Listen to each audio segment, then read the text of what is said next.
Súper.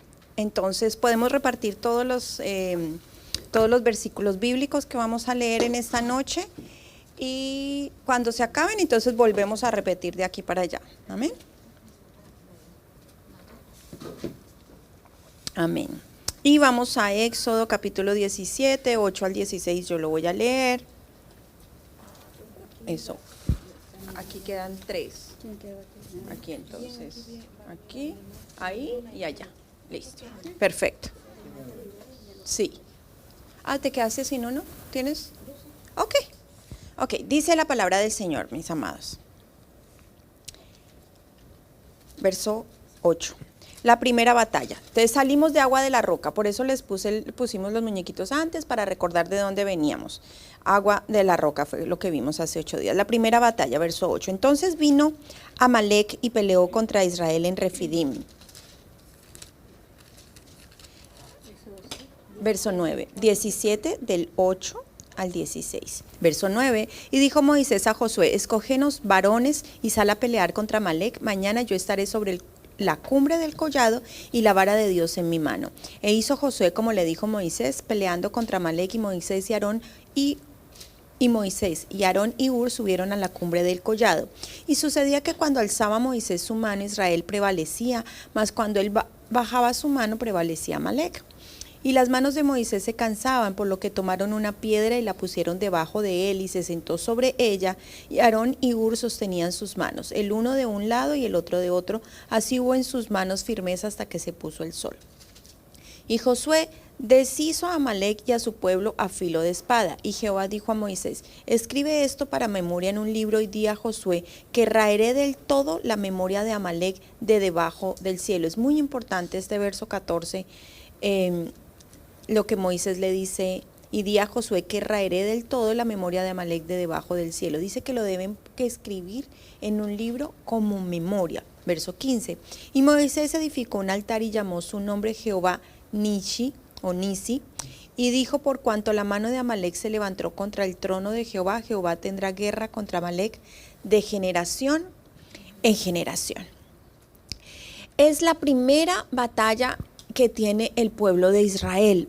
Después de todas estas experiencias maravillosas, y aunque ellos estaban murmurando una y otra vez, la palabra del Señor nos dice, y los historiadores dicen que hasta esta altura de lo que llevamos, más o menos están en el día 42 o el día 45 después de la salida de Egipto. En realidad no ha pasado mucho tiempo, y fíjense que muchas experiencias ya han vivido y la mano poderosa del Señor ha estado sobre ellos en absolutamente todas las cosas. Podemos ver que ellos han avanzado desde la Pascua que la vimos hasta agua sobre la roca. Han pasado hambre, sed, pero Dios les ha solucionado absolutamente todo. Pero hasta aquí no habían tenido ningún inconveniente o no habían tenido ninguna guerra. ¿Cuál fue el propósito del Señor? De no sacarlos por el lugar corto, sino de sacarlos por el lugar más extenso. ¿Librarlos de qué? De la guerra, de los filisteos. Por el lado corto estaban los filisteos, y el Señor dijo, no los voy a llevar por allí, no sea que se me desanimen, tras de que los llevaba en cuna y se desanimaban todo el tiempo. Imagínense si tuvieran guerra. Pero Amalec salió al encuentro de Israel, pero la manera en la que sale Amalec al encuentro de Israel es una manera vil y despiadada, porque le sale a Amalec por la retaguardia, le sale, hagan de cuenta que se están moviendo 2 millones de personas y ellos no atacan a los que están adelante, que supuestamente son los líderes, los más fuertes, sino que atacan atrás, que es donde supuestamente los que vienen relegados siempre son los ancianos, las madres, los niños, los que están enfermos, los más débiles. Eso es lo que hace Amalec. Ahora, este enemigo Amalec era un familiar de Israel, y eso es lo que vamos a descubrir a través de las escrituras. Este Amalec era descendiente o nieto de Esaú. ¿Ustedes se acuerdan quién era Esaú? Génesis capítulo 36, verso 12. ¿Quién nos lee Génesis 36, 12?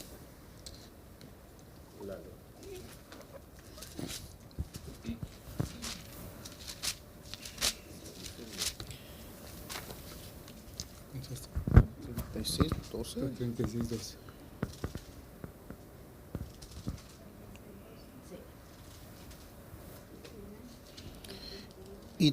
Y Tumnam, ¿cómo se dice?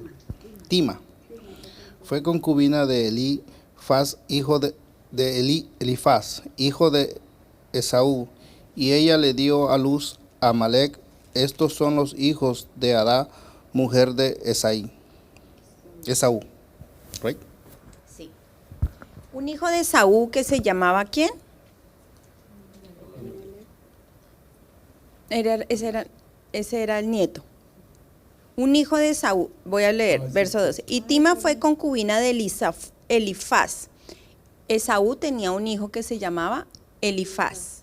Y Elifaz tuvo una concubina que se llamaba Tima, ¿cierto? Y ella le dio a luz a Amalec. Así que Amalec es nieto de Esaú.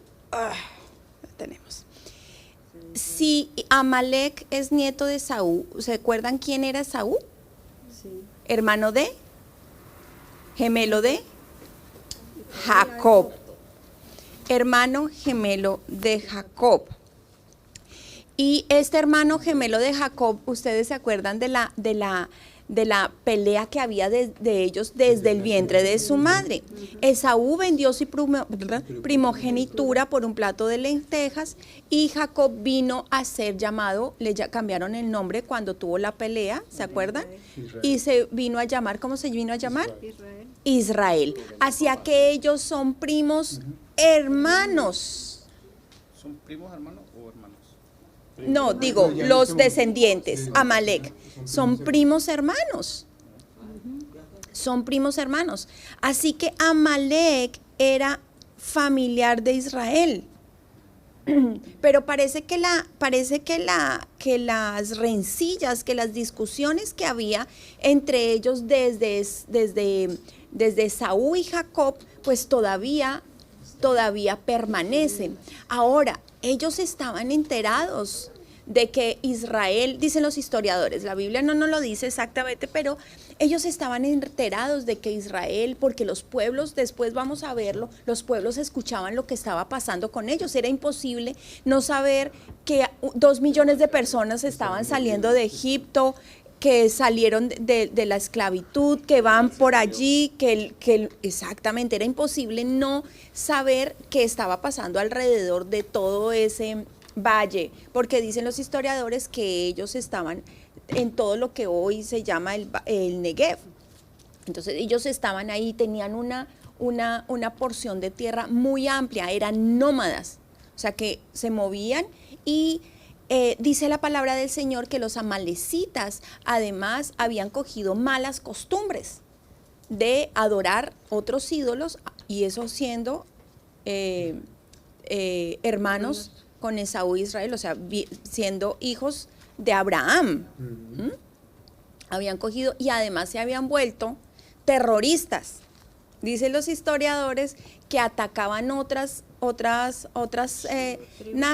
tribus, otras naciones, otros pueblos, los atracaban por los botines y secuestraban y pedían, miren que esto viene desde hace rato, y pedían a cambio la liberación.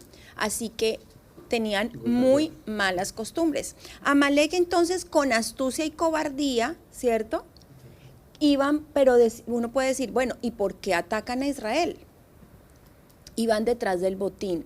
Sabían que los israelitas habían despojado a los egipcios, salían ricos. Hay cosas que en la Biblia no nos dice exactamente, pero fíjense en que si ellos salen, no sé si su imaginación se lo permite, si ellos salen a la guerra, uno dice, bueno, y tienen solo 42 o 45 días caminando en el desierto. Era imposible que se hubieran armado o que hubieran fabricado armas. Ellos despojaron en su totalidad a los egipcios.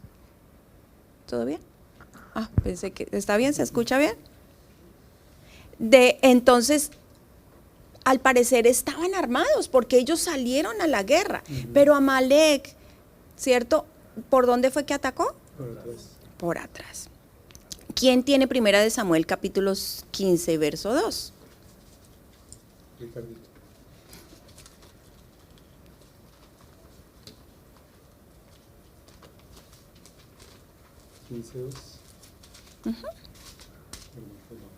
No hay problema. Dice, así ha dicho Jehová de los ejércitos, yo castigaré lo que hizo Amalek. Ay, perdona. Primera de Samuel, capítulo 15, versículo 2, dice, así ha dicho Jehová de los ejércitos, yo castigaré lo que hizo Amalek a Israel, al oponerse en el camino cuando subía de Egipto.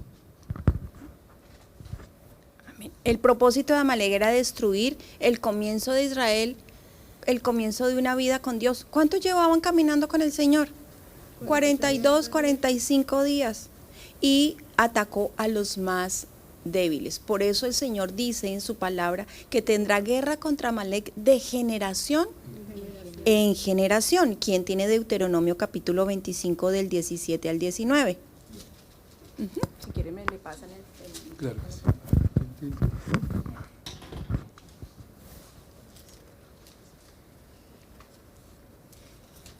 Deuteronomio 25, 17 al 19.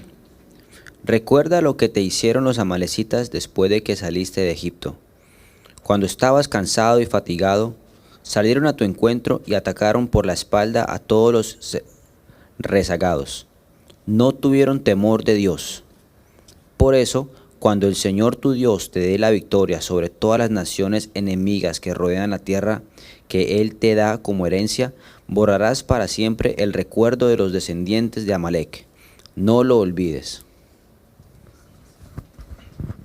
Una de las frases que dice esa porción de la palabra es, no tuvieron temor de Dios.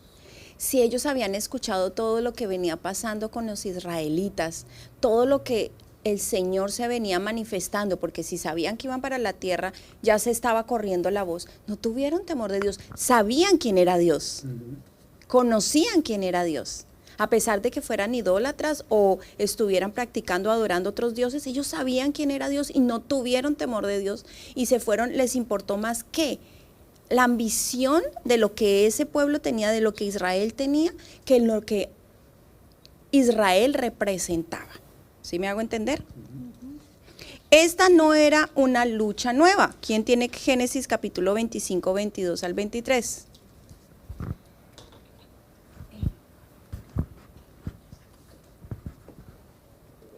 Y los hijos luchaban dentro de ella, y dijo, si es así, ¿para qué vivo yo?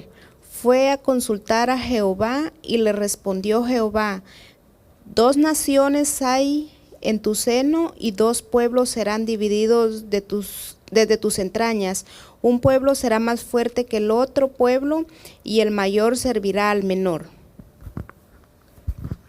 Génesis está hablando de Esaú y Jacob, y dice que serán 2 naciones, y dice que el mayor servirá al menor. Éxodo capítulo 17, verso 16. Éxodo 17, 16. Y dijo, por cuanto la mano de Amalek se levantó contra el trono de Jehová, Jehová tendrá guerra con Amalek de generación en generación. Así que el Señor está diciendo que como Amalek se levantó en contra de Israel, habrá una guerra ¿qué?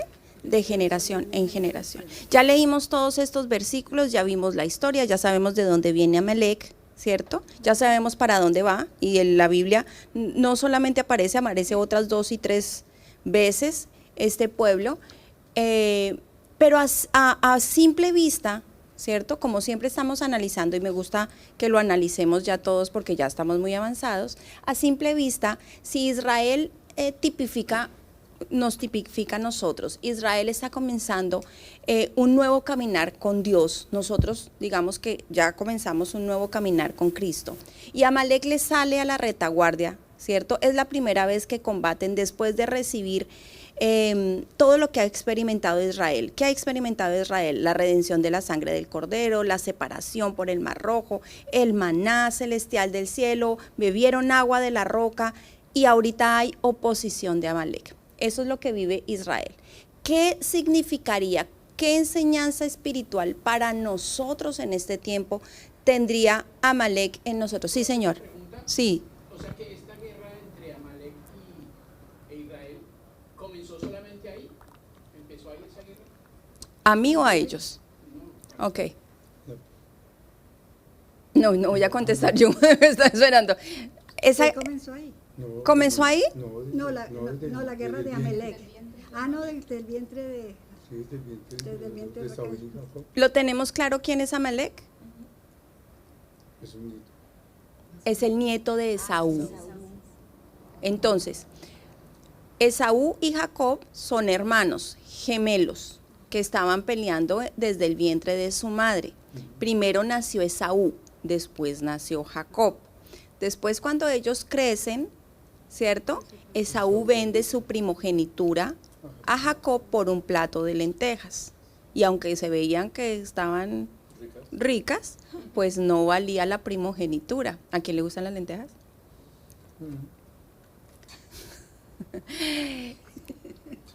Sí. Vendió su primogenitura. Se pelearon.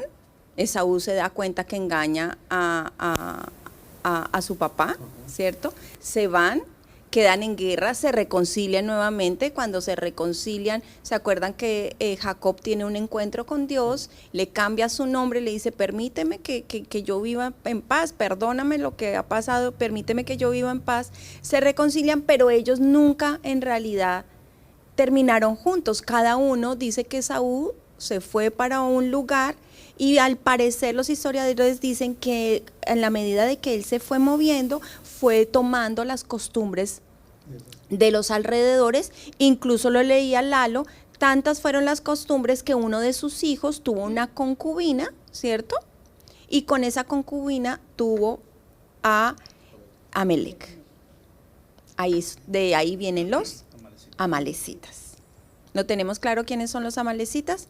Así que cuando Amalek sale a pelear o a atacar a Israel, está atacando prácticamente a su primo hermano.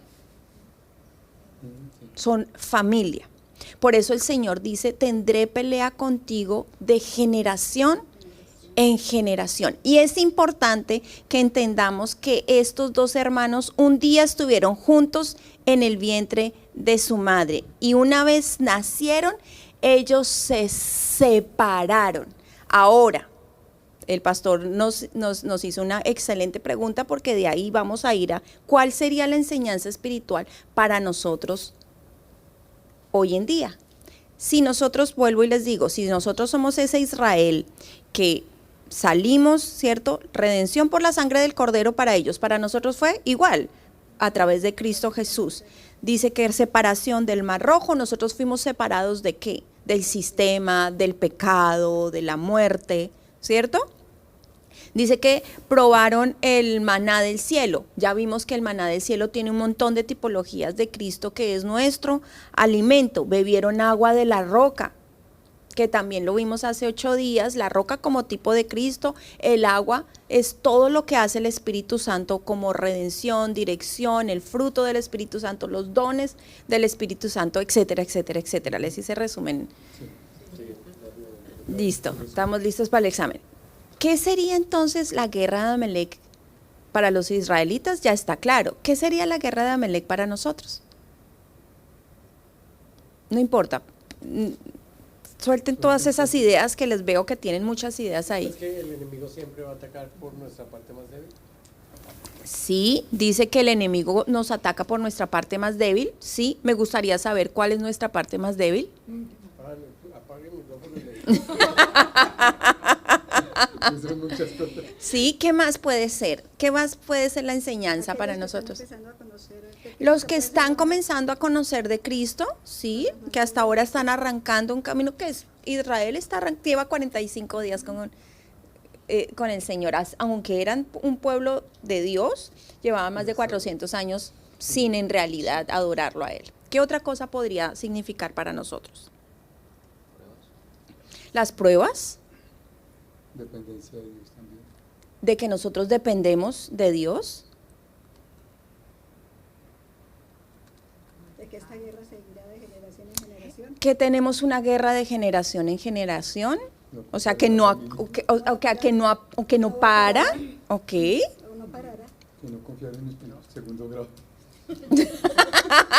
Está bueno, no confiar en los primos hermanos. Y ustedes por ahí hay un primos hermanos de, oh my goodness. Ok, pues el significado es que Amalek es un tipo o un cuadro de nuestra vieja manera o pecaminosa o el hombre viejo que habla la palabra. Y lo vamos a desarrollar y vamos a entender por qué Amalek es el viejo hombre. Antes de nacer de nuevo no había ningún problema con nuestra naturaleza pecaminosa. Israel nunca había peleado en Egipto durante sus 400 años de esclavitud. ¿Por qué ahora que comienza a caminar con el Señor se le presenta la batalla? Es exactamente lo que nos pasa a nosotros. Mientras nosotros vivimos en nuestra naturaleza pecaminosa, nosotros no tenemos ningún problema.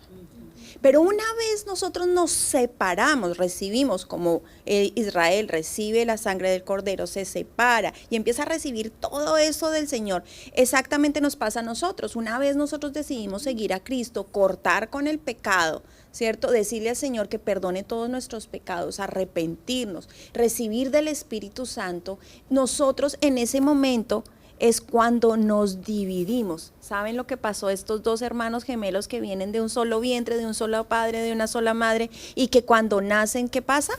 Se dividen. Eso fue cuando tú y yo nacimos en Cristo Jesús. Hubo una división entre el nuevo hombre y el viejo hombre. La vieja naturaleza pecaminosa. ¿Ok? ¿Quién tiene Gálatas capítulo 5, verso 17? Usted.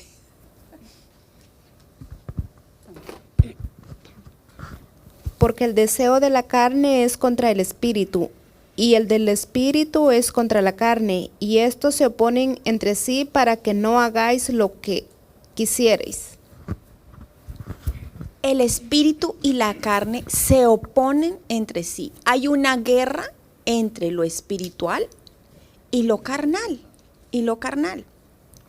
El nuevo cristiano, la persona que nace de nuevo, o cuando nosotros nacimos de nuevo, pensamos, Señor, gracias. No sé si a usted le pasó, pero uno dice, Señor, gracias porque perdonaste todos mis pecados, y uno se siente, ese día se siente uno limpio, se siente uno, Señor, gracias, tu misericordia.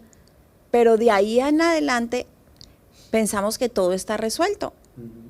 Y oh sorpresa, nos damos cuenta que la carne sigue viva, que no se ha ido, que sigue ¿con quién?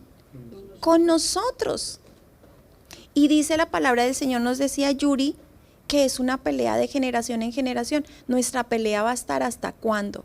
Hasta cuando muramos o el Señor Jesucristo venga por nosotros, si es que estamos acá, cuando Él venga. Amén. Vivos, porque vamos a estar. ¿Cuántos van para el cielo? Los que no me avisan, y eso es fácil de resolver.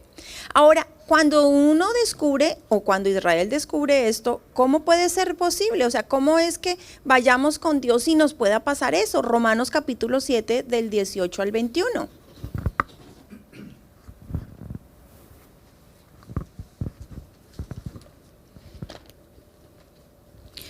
Romanos 7, 18. Y yo sé que en mí, esto es, en mi carne, no mora el bien, porque el querer el bien está en mí, pero no el hacerlo. Porque no hago el bien que quiero, sino el mal que no quiero, eso hago. Y si hago lo que no quiero, ya no lo hago yo, sino el pecado que mora en mí. Así que, queriendo yo hacer el bien, hallo esta ley que el mal está en mí. Que queriendo hacer lo bueno, terminamos haciendo lo malo. Y dice Pablo que es, ¿y quién hace lo malo? Dice que es su naturaleza pecaminosa. Sí, pastor. ¿Cómo sería esa parte que tú estás hablando ahí? ¿Cómo Sí, ya vamos para allá. Estas dos naturalezas, la vieja y la nueva, están en el creyente ¿hasta cuándo? Hasta la muerte. Son enemigas, son diferentes como Jacob y como Esaú. Amalek e Israel, nuestra naturaleza nueva y nuestra naturaleza ¿qué? Vieja. Nuestro andar en el espíritu y nuestro andar en la carne. El Espíritu Santo no erradica la carne. Tampoco la destruye ni la mata. O sea, no hay ninguna manera de que el Espíritu que no mora en nosotros, ¿cierto?, mate esta carne, porque esta carne va a permanecer en nosotros hasta que vayamos con Cristo. Ahora, ¿qué debemos hacer con esta carne? ¿Cuál es la pregunta, pastor? O sea, ¿cómo actúa? inesperadamente viene la conversión, según lo que tú estás diciendo. ¿Inesperadamente viene la conversión? Sí, o sea, lo que estamos hablando Ok. de la conversión. Entonces, ¿cómo se manifiesta otra vez ese ataque en la carne otra vez al creyente? Ujú. ¿Cómo sería? Que tú estabas hablando ahí de Gálatas 5, Sí. 17. Entonces, ¿cómo se manifestaría otra vez? A través de las, ¿es para mí o para ellos? Para que, pues, ¿Para debatir? ¿Cómo se manifiesta tu carne? ¿Cómo ataca Amalek en nosotros? De muchísimas maneras. Y yo pienso que la palabra del Señor lo dice en Gálatas, estas son las obras de la carne, pero pienso que cada uno de nosotros, nuestra carne tiene un pecado, o pecados, no uno, muchos pecados, debilidades diferentes. ¿Cierto? Cada uno tiene una debilidad. Pueda que mi debilidad no sea la misma debilidad de Yuri, ¿cierto? Y la debilidad de Lorena y la debilidad, si quiere, cada uno puede decir su debilidad. No, así los ejemplos aquí. Pienso que el enemigo Sabe. nuestras debilidades. Entonces, así como Amalek ataca a Israel por su debilidad, o sea, por detrás, ¿cierto? Que estaba a la retaguardia, dice la palabra del Señor, que estaban quienes, los ancianos, las mujeres, los niños, los enfermos. En la medida de que nosotros como hijos de Dios nos debilitemos, ¿cierto? De esa manera más crece la carne. Usted y yo lo sabemos, si nosotros hacemos crecer el espíritu, menguamos ¿en qué? En la carne. La carne está ahí, no se destruye, pero va a estar ¿qué? Menguada. Pero, exactamente, pero en la manera de que nosotros nos debilitemos espiritualmente, ¿qué pasa? La carne va subiendo, va ganando. Es una batalla, es una guerra. Es la guerra de Israel contra Amalek. Es una guerra. ¿Cómo ganaron la guerra? Ya vamos a llegar a cómo ganaron la guerra. Ahora, ¿qué debemos hacer con la carne? Porque ya sabemos qué significa, ya sabemos lo que hay en nosotros, ya sabemos que tenemos una nueva naturaleza, una vieja naturaleza, ¿cierto que sí? Que se manifiesta, que pensamos que lo teníamos resuelto, que pensamos que en Cristo Jesús todos íbamos a ser santos, y no, ¿cierto? Y no, somos santificados solamente a través del Señor, de su sacrificio, de la sangre, de todo lo que Él hizo por nosotros, pero nosotros seguimos siendo carne, ¿cierto? Filipenses capítulo 3, verso 3, ¿qué dice? ¿Quién lo tiene? Porque nosotros somos la circuncisión, los que en espíritu servimos a Dios y nos gloriamos en Cristo Jesús, no teniendo confianza en la carne. ¿En quién no confiamos? Lo primero que debemos hacer con la carne, no confiamos en la carne. No confiamos. O sea, cada vez que su carne le pida algo, no confíe. No confíe en la carne. Romanos capítulo 13, verso 14. Ay, Dios mío. Romanos 13, 14. También.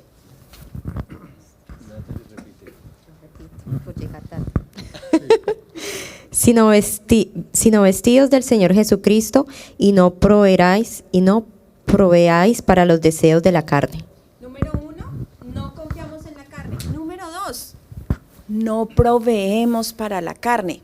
Un ejemplo de no confiamos en la carne. Los deseos de la carne. Sí, es que, es que aquí todos son santos y nadie sabe qué es la carne ni para qué sirve. Lo que uno mira, lo que uno piensa, lo que uno desea, lo que uno escucha, lo que uno habla, todos los sentidos. Lo que uno siente, lo que uno hace, pero todo lo que nosotros hacemos primero estuvo aquí. Lo que dejamos de hacer, ¿cierto? Entonces, no confiamos en la carne. ¿Qué nos está pidiendo diariamente la carne? No leas, no vayas, no busques, no ores. Cada vez que peques, ¿sabes qué? Aléjate de Dios porque es muy vergonzoso. La carne no confiamos en la carne. No proveemos para la carne. Se lo voy a poner en otra tipología para que usted me entienda. Si usted tiene problemas con el pan, ¿usted a dónde no va nunca? A la panadería. ¿Ok? No lleva el pan a su casa. No lleva el pan a su casa. Sí, sí. Y el pan que tenga en la casa lo bota, porque si usted no puede comer pan, ¿qué pasa? Usted no lleva el pan, no va a comprar pan, no tiene pan. No hace provisión a la carne, come arepa, eso ya es como es una propaganda. Venga los martes. No. Okay. No hacemos provisión a la carne. Si usted tiene problemas con el alcohol, no va a donde venden alcohol, no compra alcohol, no tiene alcohol en su casa y no tiene amigos que consumen alcohol. Sí me hago entender. No confiamos en la carne y no proveemos para la carne. Ahora, ¿qué otra cosa no hacemos con la carne? Gálatas capítulo 5, verso 24. Un señor hablando, a ver qué dice Gálatas.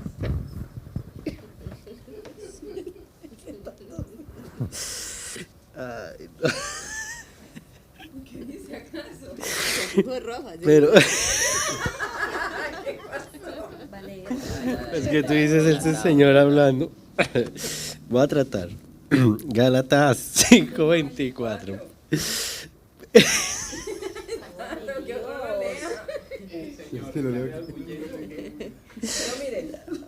Está hablando profundamente el Señor. Sí. Pero los que son de Cristo han crucificado la carne con sus pasiones y deseos. Entonces, Filipenses 3:3, no confiamos en la carne. Romanos 13:14, no hacemos provisión a la carne. Gálatas 5:24, ¿qué dice? Crucificamos la carne. Crucificamos diariamente. ¿Cada cuánto hay que crucificar la carne? Diariamente. Diariamente. Si a usted le gusta la novela, bote el televisor. Ay, divina. ¿Le gustó la novela? De las novelas. ¿Qué hizo Josué con Amalek? Lo mató a espada.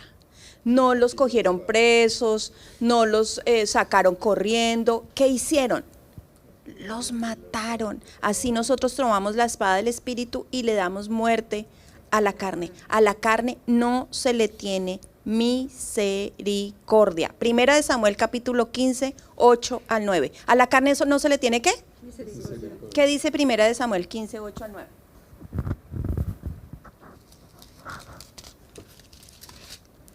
Dice, y tomó vivo a Aged, rey de Amalek, pero a todo el pueblo mató a filo de espada. Y Saúl y el pueblo perdonaron a Agad, y a lo mejor de las ovejas y del ganado mayor, de los animales engordados, de los carneros y de todo lo bueno. Y no lo quisieron destruir, mas todo lo que era vil, despreciable, destruyeron. Entraron, Dios le dijo a Saúl un mandato, no desde Saúl, ¿desde cuándo estaba el mandato? ¿A quién le dijo escriba en un libro y diga que vamos a tener guerra contra Amalek? Le dijo a Moisés y que le dijo, dile a Josué que lo escriba en un libro y que tengan memoria de que voy a tener guerra contra Amalek de generación en generación. Dios le dice al rey Saúl, ataque y no deje vivo a nadie A nadie. Y suena un poco fuerte porque dice a nada ni a nadie. Ganado, mujeres, hombres, niños, todo tiene que acabarse. Pero dice la palabra del Señor que Saúl primero tomó preso al rey. Ujú. Dejó lo mejor, no lo mató. Y lo que era menospreciado, eso sí lo mató.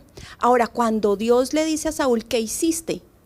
Dice, ay, es que yo había cogido lo mejor, Dios, para ofrecértelo como sacrificio. Y de ahí sale la frase, ¿cierto? Que hoy en día todavía la creemos, porque es de la palabra del Señor. El Señor dice, yo prefiero la obediencia que los sacrificios. Prefiero que me obedezcan que los sacrificios. ¿Qué hizo Saúl? Desobedeció. ¿Por qué le quitaron el reinado a Saúl? ¿Por qué la unción de Dios se fue de Saúl? Por no matar a Amalek. No tenemos misericordia con la carne. Usted no puede decir, bueno, yo tengo problemas con la novela, con el pan y con el alcohol, por poner un ejemplo, ¿cierto? Entonces, ya no voy a ver 3 novelas, voy a ver una. Ya no voy a comerme 5 panes, me voy a comer uno. Ya no voy a beber cada 8 días, solo voy a beber una vez al mes. Eso es tener misericordia ¿con qué? Con la carne. Porque el Señor, ¿qué está diciendo? Que lo erradique en su totalidad. Porque cualquier semillita que deje se va a volver a levantar. Saúl no los erradicó en su totalidad. No voy a, porque todavía nos falta la parte B, pero más adelante vuelven a salir los amalecitas en el libro de Esther. Puede leer Esther el fin de semana, es cortico, es fácil, pero Mardoqueo estaba por, ¿cierto? Lo iban a matar por no inclinarse, y quien estaba en contra de él era descendiente de los amalecitas, odiaba a los judíos y quería desaparecer a todos los judíos. Dejaron algo muy chiquitico y con el pasar de los años se volvió algo gigante que se levantó nuevamente contra el pueblo de Israel después de tantos y tantos años. Cualquier cosa, por pequeña que nosotros dejemos, que no sacrifiquemos, que no crucifiquemos, que no estemos diario peleando y guerreando, amados, esa cosa muy pequeña que nosotros pensamos que es inofensiva, que es de la carne, va creciendo, va creciendo, va creciendo, y cuando tú y yo nos demos cuenta, ¿qué pasó? Se nos salió de las manos. El pecado, las cosas que pasan en nuestra vida y que destruyen nuestra santidad, no comienzan así de grandes. Por eso el Señor Jesucristo decía, ay, me asusté. El Señor Jesucristo decía, es que usted puede adulterar solo con su mirada, con su pensamiento. Así que Dios nos dice que esa vieja naturaleza debemos que crucificarla diariamente. Ahora, nuestra parte B no era solo dar muerte, sino que nos muestran una parte también muy importante en la batalla, ¿cierto?, contra Amalek. ¿Qué hizo Moisés? Moisés no dijo, ay, vamos a salir a pelear. Los historiadores dicen que por haber Moisés vivido 40 años en Egipto y haber estudiado y haber crecido como un egipcio, lo más seguro era que él sí sabía cómo pelear o cómo tener guerra en contra, porque ellos eran entrenados, ¿cierto? Pero él no optó por bajar a las armas, encargó a alguien, encargó a Josué, que de ahí en adelante viene a ser su mano derecha, ¿cierto? Y él tomó la parte que le correspondía. ¿Cuál era la parte que le correspondía a Moisés? Se subió la parte espiritual y se fue ¿a qué? A orar, a interceder. Pero ¿qué pasó con Moisés? Que mientras levantaba la vara y estaba intercediendo, se cansaba. Nosotros, de la misma manera que crucificamos la carne diariamente, de la misma manera que nosotros, como estábamos hablando, no le proporcionamos, no le tenemos misericordia, no negociamos con la carne, ¿cierto? Al mismo tiempo nosotros también, ¿qué tenemos que hacer? Orar, porque eso no es no es una guerra física, no es una guerra en nuestras fuerzas. No es una guerra que usted va a ganar solo, porque si usted piensa, o usted o yo pensamos que la guerra contra el viejo hombre, contra la carne, se gana solo, ya perdió. Ya la perdimos. La tenemos que ganar de la mano, ¿cierto?, de Cristo Jesús, a través de la palabra, a través del Espíritu Santo. ¿Qué dice Éxodo capítulo 17, verso 12? ¿Lo tenemos o alguien lo tiene o lo leo yo? Sí, yo lo leo. 17:12. Dice, y las manos de Moisés se cansaban, por lo que tomaron una piedra y la pusieron debajo de él, y se sentó sobre ella, y Aarón y Hur sostenían sus manos el uno a un lado y el otro al otro, así hubo en sus manos firmeza hasta que se puso el sol. Pelearon bastante tiempo y por eso era que Moisés, ¿qué? Se cansaba. ¿Cuál fue la solución en el caso de Israel? Aarón y Hur, que sostuvieron las manos de Moisés. Pero para nosotros, ¿ustedes qué piensan que pueden ser nuestros dos grandes ayudantes? El Espíritu Santo, la palabra, ¿cierto? Y estamos sentados en la roca, que es Cristo Jesús. Romanos 8:34. ¿Quién lo tiene? Ah, tú tienes ambos. Romanos 8:34. Ahí mismo, ¿eh? Y terminamos. Romanos 8:34. ¿Quién es el que condenará?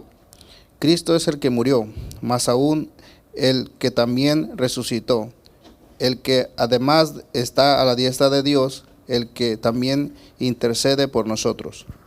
¿También el otro? 26, 27. Romanos 8, 26 y 27, ¿verdad? Y de igual manera el Espíritu nos ayuda en nuestras debilidades, pues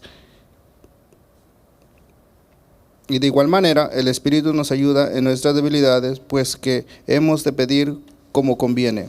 No lo sabemos, pero el Espíritu mismo intercede por nosotros con gemidos indecibles. Mas el que escudriña los corazones sabe cuál es la intención del Espíritu, porque conforme a la voluntad de Dios intercede por nosotros.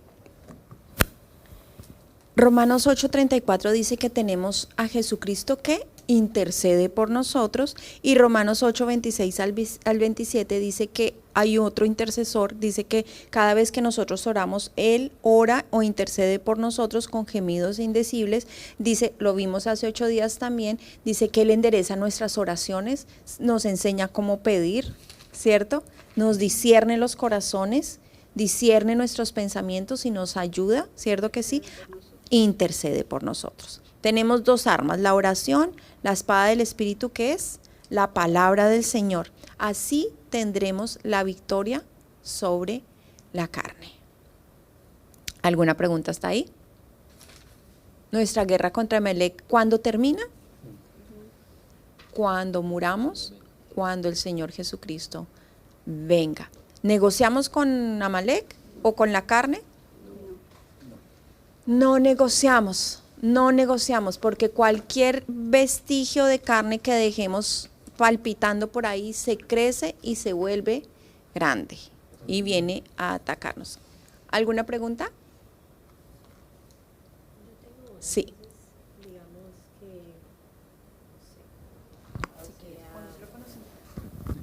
Es para que escuchen los que están. Para que me escuche todo de YouTube. Digamos que mi pecado, no sé, sea estar sentada viendo televisión. Novelas, como usted decía, sí, novelas todo el tiempo. O sea, radicar, quitar la novela, mejor dicho. Y obviamente eso es difícil, digamos, para uno que está acostumbrado a hacer todo el tiempo eso. Digamos, para mí se me hace muy difícil, yo tengo que trabajar con la computadora y yo me veo sentada en la computadora casi todo el tiempo, ¿cierto? Trabajando y trabajando y trabajando. Obviamente es mi trabajo, pero de vez en cuando, claro, uno se enreda y empieza a leer y se le va y después otra vez y vuelve después del tiempo. Entonces ha sido muy difícil porque, claro, quitarme la internet, la computadora, pues no, porque es mi trabajo. Entonces ahí como uno, no sé, cómo uno erradica eso, porque es como en la mitad. La palabra del Señor dice en Romanos, no es la respuesta, Romanos 12:2, ¿cierto? Que nosotros nos transformamos a través de la renovación de nuestro entendimiento, ¿cierto? Para que podamos comprobar cuál es la verdadera voluntad del Señor, que siempre es agradable y perfecta. Hay fortalezas en nuestra mente, ¿cierto?, que han venido creciendo a través de nuestros años. De cómo se alimentan las fortalezas de nuestra mente, a través de la cultura, de la educación, de las personas que nos rodearon, ¿cierto?, de dónde crecimos, qué aprendimos alrededor, y eso hace que cada uno de nosotros seamos no solamente nuestro ADN, sino aquí personas únicas e irrepetibles. Aquí está muchas más cosas que el intelecto, sino fortalezas que se han levantado en contra de la palabra del Señor y en contra aún de nuestros hábitos, sanos hábitos, por decirlo así. Los vicios, por no decir que eso sea un vicio, pero hoy en día el celular, las redes sociales son un vicio, ¿cierto? Antes hablábamos del cigarrillo, el alcohol, la glotonería, todos estos vicios, ¿cierto?, no se pueden dejar. Entonces, ay, no, pues la perdimos. Entonces, ¿qué hacemos? Lo perdimos. Los vicios se tienen que sustituir, porque es como que si desocupas aquí, ¿cierto?, tienes que llenarlo con otra cosa. Tienes que llenarlo con otra cosa, porque o si no, ¿cierto?, siempre va a haber ese espacio, y como yo tengo un hábito, ¿cierto?, malo o bueno, malo, que quiero sustituir, tengo que sustituirlo por uno ¿qué? Por uno bueno. Y de ahí comienza a crecer nuestra voluntad. La voluntad no solamente sirve para bajar de peso. La voluntad sirve, sí, porque dice, ay, es que no tengo voluntad. La voluntad sirve para todo lo que nosotros queramos emprender. Hacer ejercicio, montar una compañía, levantarnos temprano, acostarnos temprano, comenzar a leer la Biblia, la oración, venir los jueves. Crean que este hábito de buscar de Dios y buscar de la palabra es un buen hábito. Ustedes lo están sustituyendo. ¿Por qué? Porque esta hora y media usted lo podría estar haciendo ¿qué? Viendo televisión, haciendo oficio en su casa, peleando con su esposa, jugando con los niños, no haciendo nada, viendo el celular, etcétera, etcétera, etcétera. Usted sustituyó este tiempo. Ahora, ¿cómo lo podemos sustituir? Hay que buscar de qué manera tú sustituyes tus ventanas de internet para que no abran lo que no tienen que abrir. El internet es imposible cortarlo. Usted no puede botar la televisión por la ventana. ¿Me entiende? No puede. Pero usted tiene que sustituir el tiempo que usted veía la novela. Usted tiene que decir, ahora, ¿con qué lo voy a sustituir? Ya no como pan, ahora como arepa.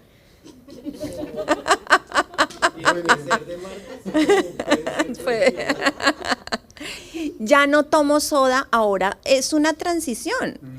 Cuando usted dejó la soda, muy seguramente a nosotros nos pasó, nosotros nos fuimos por el agua con gas, como para sentir el alguito. Después fuimos sustituyéndolo, pero no es como que lo dejé. ¿Tuvieron misericordia? Sí, tuvimos misericordia. No tenía azúcar. ¿Me hago entender?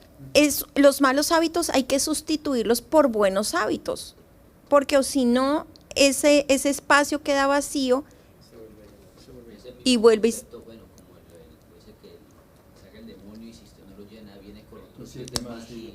Es que cuando la casa está vacía hay que llenarla. Usted decide con quién la quiere llenar.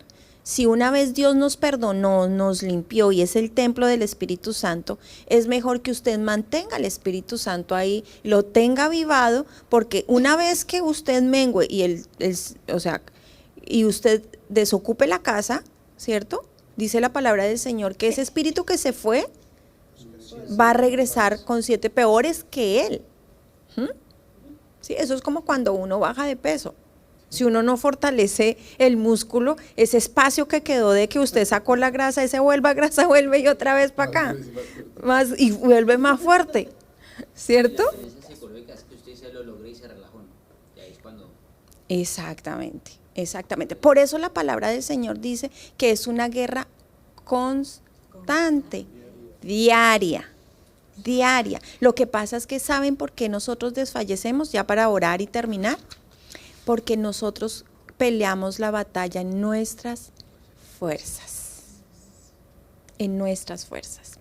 Si usted sustituye Carlos Vives, eso me lo habló yo a mí, ¿cierto? Si usted sustituye 2 horas en Spotify de Carlos Vives por 2 horas de alabanza, ¿cierto? Las cosas comienzan a cambiar. Si usted sustituye, ¿cierto? Leer a Paulo Coelho y se comienza a leer la Biblia, no sé cuántos le gusta ese, pero el alquimista, empieza a leer la Biblia, ¿cierto? Los pensamientos comienzan a cambiar. Si usted sustituye 30 minutos de ver el desafío, no sé cuánto dura el desafío, pero eso como que vive, es eterno ese programa, y dice, ya no voy a ver el desafío, la casa de los famosos, no sé qué es tanta vaina que ponen hoy en día, y dice, ese tiempo voy a dedicarme a ver, miren, en YouTube hay tantas cosas, tantos estudios del Señor, tantas cosas tan enriquecedoras. Si es que a usted le cuesta leer, vea así de muñequitos, comience por los muñecos, pero comience a sustituir. En la medida de que nosotros sustituimos, en la medida de que nosotros oramos, en la medida de que leemos la palabra, en la medida de que nos congregamos, en la medida de que nuestra mente está llena de los pensamientos de Dios, nuestra boca va a hablar pensamientos de Dios. Dice que de la abundancia del corazón habla la boca, ¿cierto? Y el corazón, el Señor nos ha enseñado a través de nuestro pastor que el corazón viene de la palabra lev, que significa subconsciente, que es todo lo que usted va guardando, y cuando usted menos lo piense, ¡fua!, le machucaron un dedo y usted ¿qué dijo? Jue pucha, esa la tengo que sustituir, pero yo no sé, toca sustituirla. Dios bendiga el dedo. Vamos a orar. No lo podemos luchar solos, amados. Moisés no podía solo. Él al principio alzó su manita. Pero usted, ¿cuánto tiempo puede durar con la mano alzada? Después de 30 minutos, yo creo que eso ya, por más fuerza, músculo que usted tenga ahí, usted comienza a desfallecer y empezó a caer. El problema era que cuando el brazo de Moisés iba cayendo, no era su cansancio, abajo estaban muriendo israelitas. Los muñecos muestran como que, no, el brazo bajaba, moría los israelitas. Él veía que estaban matando a los israelitas. Así que no podía bajar el brazo. Usted y yo, cada vez que bajamos la comunión con Cristo, nos están matando. Estamos perdiendo la batalla. Así que hay que retomar nuevamente las fuerzas y alzar los brazos, pero no en nuestras fuerzas porque no podemos. Tenemos que estar a través de la oración, a través de la palabra, y también nos anima a que unos a otros debemos soportarnos. La palabra soportar no es que me la estoy aguantando, usted que es tan de mal genio, usted que es así, que no sé qué. No, soportar viene de la palabra de que una espalda se junta con la otra y soporta al uno y soporta al otro. Eso es soportar a alguien. Así como ellos soportaron los brazos de Moisés, así entre unos y otros, en vez de estar señalando, lo que Dios nos llama como hijos de Dios es a soportarnos los unos a los otros. Vamos a orar. Padre, te damos gracias, Señor, en esta noche. Tú eres bueno, Señor. Gracias por enseñarnos, Padre de la gloria, que tenemos una guerra diaria, Señor, entre nuestra naturaleza pecaminosa, Señor, y nuestra nueva vida en Cristo Jesús, Señor. Gracias, Padre de la gloria, porque tú nos has dado las herramientas. Hoy nos das el conocimiento pero también nos das las herramientas, Señor, las herramientas para vencer, las herramientas para salir victoriosos, como un día, Señor, el pueblo de Israel salió victorioso de las manos de Amalek, Padre de la gloria. Gracias, Señor, porque sabemos que te tenemos a ti, Señor Jesucristo, que eres nuestro intercesor, Padre. Gracias, Señor, porque enviaste al Espíritu Santo que también intercede por nosotros cada vez que estamos orando, incluso en este momento, Espíritu Santo. Tú intercedes por cada uno de nosotros, Señor. Tú intercedes por cada una de las necesidades que hay, Señor, en este lugar y de la que nos están viendo, Padre de la gloria. Yo clamo en esta hora, Señor, junto con mis hermanos, Padre de la gloria, para que podamos crecer en Cristo, para que podamos crecer a la estatura, Señor, tuya, Padre de la gloria, para que tu Espíritu Santo nos llene, Señor, y que podamos ir sustituyendo, Señor, nuestros pensamientos por los tuyos, para que tu promesa sea un sí y un amén cuando dijiste que fueron entregadas la mente de Cristo, Señor, y tus pensamientos en nosotros, Padre de la gloria. Gracias, Espíritu Santo. La gloria y la honra sea solamente para ti. Bendigo la vida de mis hermanos y declaro, Señor, que tú los llevas en bendición. En Cristo Jesús. Amén y amén. Y le damos